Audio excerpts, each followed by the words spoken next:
बिस्मिल्लाहिर्रहमानिर्रहीम। अस्सलाम वालेकुम नाज़रीन। उम्मीद है सब खैरियत से होंगे। मेरी दुआ है कि अल्लाह सबको अपने हिफ्ज़ व अमान में रखे ताकि आप ऐसे ही मज़े मज़े के पकवान पकाते और खाते रहें। आज मैं आपसे शेयर करने जा रही हूँ बहुत ही आसान स्नैक्स की रेसिपी, जो कि 5 मिनट में रेडी हो जाते हैं और इनको खाने के लिए कभी भी मूड बन सकता है। तो उसके लिए मैंने 1.5 पोटैटोज़ ले लिए हैं और इनको हम बारीक टिक्कियों की शक्ल में काट लेंगे। तो आलू हमने बारीक काट लिए हैं। इसके लिए जो हमें मसाले चाहिए उनमें से सबसे पहले 1 teaspoon chaat masala, 1/2 table spoon ज़ीरा, 1/2 टेबल स्पून धनिया और 1/2 टेबल स्पून कसूरी मेथी। और उसके साथ ही हमने लिया है 2 टेबल स्पून हरा धनिया जो कि बारीक कटा हुआ है, 1/2 tablespoon red chilli powder, 1 teaspoon हल्दी और 1/2 टेबल स्पून सॉल्ट।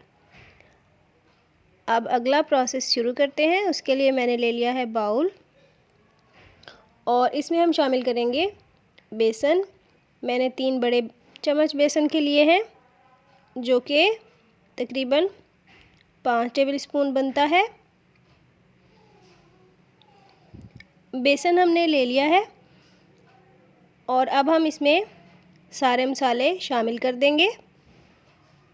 और यहाँ पे नए नाज़रीन से गुजारिश है कि प्लीज़ मेरे चैनल को सब्सक्राइब करें और साथ लगे हुए बेल आइकन को प्रेस करें ताकि नई वीडियोस के नोटिफिकेशंस आपको मिलते रहें और मुझे हौसला।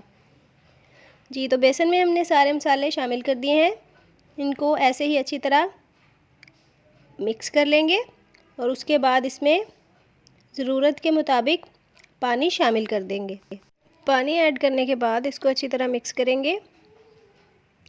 इसको बहुत ज़्यादा पतला नहीं करना है, इस मिक्सचर को नॉर्मल रखना है ताकि आलू के ऊपर अच्छी तरह से कोट किया जा सके। इस मिक्सचर की लेयर आलू की टिक्कियों के ऊपर अच्छी तरह लगनी चाहिए। तो हम ये मिक्सचर इसी टेक्सचर में रखेंगे। जैसा कि आप देख रहे हैं, अच्छी सी लेयर टिक्कियों के ऊपर लग रही है। अब हमने पैन में ऑयल शामिल कर दिया और उसको चेक करेंगे कि वो गर्म हो चुका है। और अब साथ ही उसमें आलू की टिक्कियाँ बेसन के मिक्सचर की लेयर लगाते हुए ऐड करते जाएंगे। फ्लेम को आपने मीडियम टू हाई रखना है और ऐसे ही टिक्कियाँ ऑयल में डालते हुए फ्राई कर लेना है।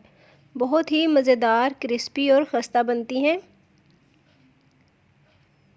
और स्नैक्स के तौर पे मुझे तो बहुत पसंद है।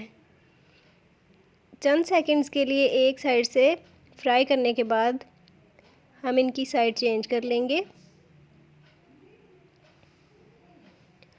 इनका कलर बहुत ही अच्छा सा गोल्डन रखना है, बहुत ज़्यादा डार्क नहीं करना। इस तरह इन टिक्कियों का टेस्ट अच्छा नहीं रहेगा। टिक्कियों का बहुत ही अच्छा सा गोल्डन कलर आना शुरू हो गया है।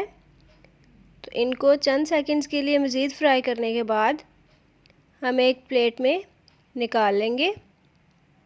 तो प्लेट में मैंने टिश्यूज़ बिछा दिए थे ताकि जो ज़्यादा ऑयल है वो उसमें जज़्ब हो जाए।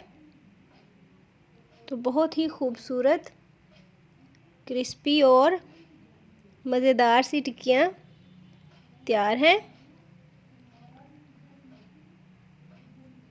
बाकी सारी टिक्कियाँ भी इसी तरह फ्राई कर लेंगे। गर्मा गर्म टिक्कियाँ बहुत ही मज़ेदार लगती हैं। ज़रूर ट्राई कीजिएगा और कमेंट सेक्शन में बताइएगा कि कैसी बनी। लाइक और शेयर करना ना भूलें। मुलाकात होगी अगली वीडियो में नई टिप्स और ट्रिक्स के साथ। तब तक के लिए दुआओं में याद रखिएगा। अल्लाह हाफिज़।